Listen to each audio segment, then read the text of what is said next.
জন্মের মাত্র ৪ বছর বয়সে নিউমোনিয়ায় আক্রান্ত হয়ে শারীরিকভাবে পুরোপুরি অক্ষম হয়ে পড়েন মোহাম্মদ নঈমুদ্দিন।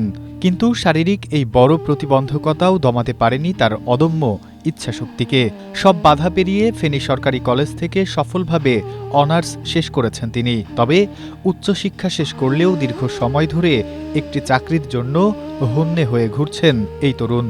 মেধা ও যোগ্যতা থাকার পরও কেবল শারীরিক সীমাবদ্ধতার কারণে বারবার তাকে ফিরে আসতে হচ্ছে খালি হাতে।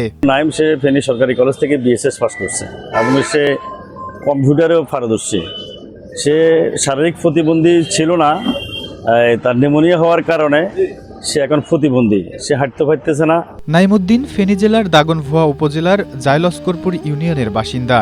স্থানীয় জায়লস্কর হাই স্কুলের পাশেই তাদের বাড়ি। ছোটবেলা থেকেই প্রতিটি পদক্ষেপে সাধারণ মানুষের চেয়ে অনেক বেশি লড়াই করে বড় হতে হয়েছে তাকে, যেখানে দৈনন্দিন জীবনের সাধারণ কাজগুলোই তার জন্য একটি বড় চ্যালেঞ্জ, সেখানে পড়াশোনা চালিয়ে যাওয়া ছিল তার এক মহাসংগ্রাম। শিক্ষাজীবন শেষ করে চাকরির বাজারের তীব্র প্রতিযোগিতায় নিজেকে টিকিয়ে রাখতে এবং বিকল্প ক্যারিয়ার গড়তে নাইম নিজেকে দক্ষ করে তুলেছেন তথ্য প্রযুক্তির অন্যতম মাধ্যম গ্রাফিক্স ডিজাইনার হিসেবে। বর্তমানে তিনি মূলত সোশ্যাল মিডিয়া ডিজাইন নিয়ে ফ্রিল্যান্সিং কাজ করেন।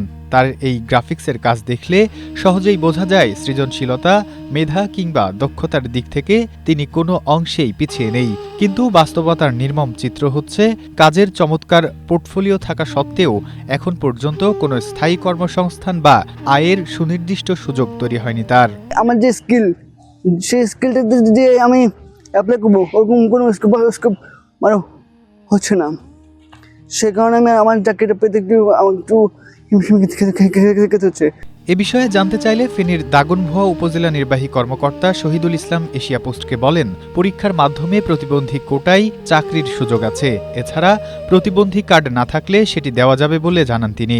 চাকরির ব্যবস্থা তো আসলে আমাদের হাতে নাই। এখন রাষ্ট্র যদি আলাদা করে তার জন্য মনে করে যে হেল্প করবে, তাহলে সেটা হয়তো হইতে পারে, কিংবা পরীক্ষা দিলে পরীক্ষাগুলোতে যদি উতরায়, সেক্ষেত্রে তো প্রতিবন্ধী যে কোটা আছে সেক্ষেত্রে সেখানে সুবিধা পেতে পারে। নাগরিক সমাজের প্রতিনিধিরা বলছেন, নাইমুদ্দিনের এই জীবন সংগ্রাম কেবল একজন ব্যক্তির টিকে থাকার লড়াই নয়, বরং এটি আমাদের সমাজ ও রাষ্ট্র ব্যবস্থার দিকেও একটি বড় প্রশ্ন ছুড়ে দেয়। আমরা কি আসলেই মানুষের মেধা ও দক্ষতাকে মূল্যায়ন করতে পারছি, নাকি এখনও একজন মানুষের কর্মক্ষমতার চেয়ে তার শারীরিক সীমাবদ্ধতা বা অক্ষমতাকেই বড় করে দেখছি? Nasimuddin, Asia post.